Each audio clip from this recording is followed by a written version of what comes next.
Okay mga kauring, ito tapos na tayo magputol-putol ng makahoy.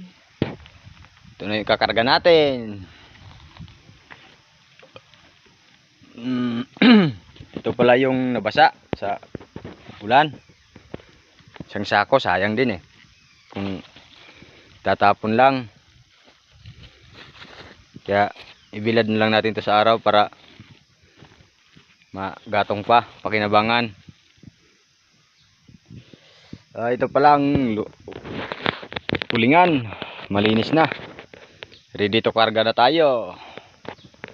Yan, mga ano to, kung mauling lahat, mga 6 na sako. 5, ganon. Kunti-kunti lang kasi mababasa din naman kung mag-ulan. Para madali lang siya hanguin.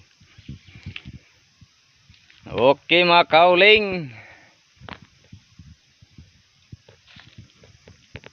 Ito, ulingin na natin to, ikakarga na. Naka-ready na yung pangkarga natin, yung butas malinis na. Ready to fight na. Okay, karga na tayo.